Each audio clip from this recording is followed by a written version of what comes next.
Assalamualaikum warahmatullahi wabarakatuh. Alhamdulillahirrabbilalamin. Wassalatu wassalamu ala asrafil anbiya'i wal mursalin Sayyidina Muhammadin wa ala alihi wa sahbihi ajma'in. Amma ba'du. Sebelumnya, perkenalkan, nama saya Dian Rahmawati. Saya di sini akan mempresentasikan tugas mata kuliah metode penelitian yang berjudul Analisis Konsultasi Pergaulan Bebas pada Tingkat Remaja menggunakan metode Certainty Factor. Nah, di sini pembahasan usulan yang pertama ada 3 bab, yaitu yang pertama bab 1 mengenai pendahuluan, bab 2 mengenai studi pustaka, dan bab 3 mengenai metode penelitian. Oke, kita masuk ke pendahuluan, yaitu ada latar belakang. Jadi, di zaman yang semakin berkembang, semakin banyak dan beragam pula tingkah laku, serta masalah sosial yang terjadi di masyarakat, terutama masalah remaja. Perkembangan teknologi sekarang ini sedikit banyak telah memberi pengaruh buruk. Jadi, ada beberapa faktor yang melatar belakangi terjadinya pergaulan bebas pada remaja. Pergaulan bebas atau kenakalan remaja tidak lepas dari hubungannya dengan orang tua. Selain itu, pengaruh lingkungan pertemanan juga menjadi salah satu faktor yang sangat menentukan. Tentunya, kita sudah sering mendengar keluhan-keluhan tentang betapa sulitnya menemukan solusi atau masalah tersebut. Keluhan tersebut tak hanya datang dari orang lain, tetapi juga dari orang tua sendiri, yang dalam hal ini seharusnya menjadi orang terdekat anak yang memahami kondisi mereka dan bisa membimbing mereka untuk tidak terjerumus pada pergaulan bebas. Meskipun memang ada begitu banyak penyebab yang melatar belakangi anak hidup dalam pergaulan bebas. Maka dari itu, sebagai orang tua penting bagi kita untuk memahami apa itu pergaulan bebas, begitupun dengan dampak yang ditimbulkan dan cara mengatasinya. Ketika kita sudah mengerti, maka komunikasikan dengan anak sebaik mungkin agar mereka memahami resiko yang ditimbulkan bila memilih pergaulan bebas. Dengan begitu, hal-hal yang tidak diinginkan bisa dicegah sedini mungkin. Istilah pergaulan bebas bukan hal yang tabu lagi dalam kehidupan masyarakat. Tanpa melihat jenjang usia, kata pergaulan bebas sudah sangat populer. Artinya, bahwa ketika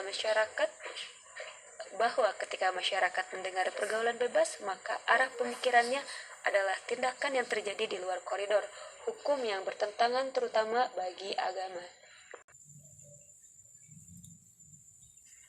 Oke, selanjutnya kita masuk ke identifikasi masalah. Berdasarkan hal yang sudah tadi saya bahas, maka dengan mengandalkan kemajuan di bidang teknologi dan informasi, kiranya penerapan sistem pakar untuk analisis pergaulan bebas pada tingkat remaja menjadi sangat penting guna memberikan sosialisasi kepada masyarakat menyangkut dunia kesehatan, memberikan bekal pengetahuan dan pembelajaran, serta memberikan motivasi akan pentingnya peningkatan kesehatan dan pergaulan bagi remaja. Oke, selanjutnya yaitu tujuan penelitian. Jadi, tujuan penelitian ini adalah membuat suatu sistem pakar tentang pergaulan bebas pada tingkat remaja yang mampu memberikan pelayanan kepada masyarakat ataupun remaja dan penyampaian informasi yang berkaitan dengan pergaulan bebas pada remaja. Dan pada penelitian ini kita ingin melihat sejauh manakah peran harga diri terhadap aktivitas remaja. Oke, selanjutnya kita masuk ke batasan penelitian. Pada batasan ini, maksudnya pada pembahasan ini dibatasi pada sebuah lingkup penelitian yang berupa sebuah data mengenai alasan terjadinya pergaulan bebas pada kalangan remaja dengan sampel data pada tahun 2021 yang menggunakan metode Certainty Factor. Nah, selain itu, di sini juga ada manfaat penelitian. Yang pertama, manfaat bagi penulis, yaitu yang mana manfaat yang didapatnya menambah wawasan tentang pergaulan bebas dan menambah pengalaman dalam menerapkan pembelajaran. Yang kedua, manfaat bagi remaja, yaitu dapat memudahkan kepada kalangan remaja untuk mengetahui dan membatasi pada tingkatan atau kalangan untuk mereka bergaul. Oke, kita masuk ke bab 2, yaitu studi pustaka. Yang mana studi pustaka ini melingkup mengenai Al-Quran dan Hadis. Yang kedua, konsep dasar sistem pakar. Dan yang ketiga adalah teori tentang pergaulan bebas. Oke, kita masuk ke yang pertama mengenai Al-Quran dan Hadis. Pergaulan bebas yang dimaksud pada bagian ini adalah pergaulan yang tidak dibatasi oleh aturan agama maupun susila. Salah satu dampak negatif dari pergaulan bebas ialah perilaku yang sangat dilarang oleh Islam, yaitu mendekati zina, yang mana sudah di Allah pun berfirman dalam Quran surat Al-Isra ayat 32 yang artinya, dan janganlah kamu mendekati zina. Zina itu sungguh suatu perbuatan keji dan suatu jalan yang buruk.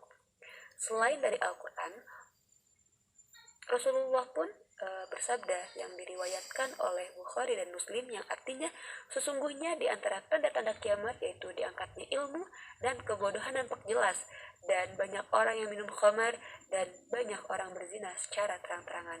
Hadis riwayat Bukhari dan Muslim. Oke, kita masuk ke konsep dasar dari sistem pakar.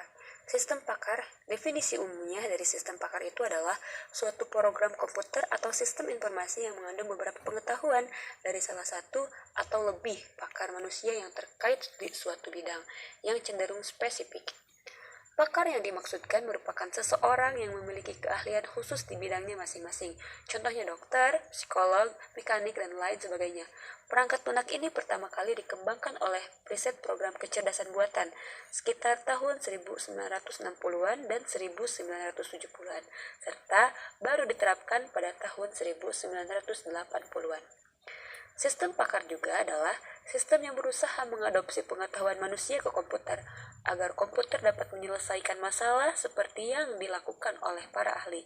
Sistem pakar yang baik dirancang agar dapat menyelesaikan suatu permasalahan tertentu dengan meniru kerja dari para ahli. Jadi kita masuk ke teori pergaulan bebas. Pergaulan bebas adalah tingkah atau tindakan atau sikap yang dilakukan oleh individu atau kelompok dengan tidak terkontrol dan tidak dibatasi oleh aturan-aturan hukum yang berlaku dalam masyarakat. Pergaulan bebas dalam pemahaman keseharian identik dengan perilaku yang dapat merusak tatanan nilai dalam masyarakat. Oke, selanjutnya kita masuk ke bab 3, yaitu metodologi penelitian. Yang mana yang pertama yang kita akan bahas itu mengenai teknik pengumpulan data. Yang kedua, objek penelitian, dan yang terakhir adalah perangkat penelitian. Oke, kita bahas satu-satu, yaitu yang pertama teknik pengumpulan data.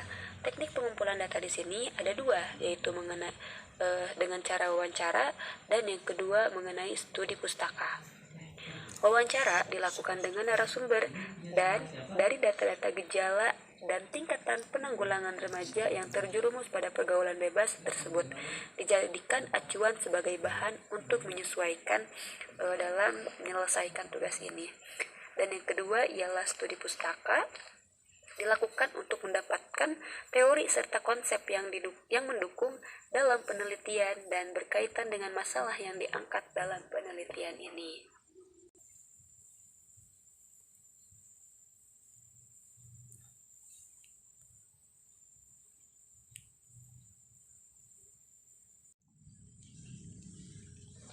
Dan selanjutnya ada data-data. Yang pertama itu ada data primer, yaitu data yang dilakukan pada penelitian ini diambil dari hasil wawancara. Dan yang kedua ada data sekunder.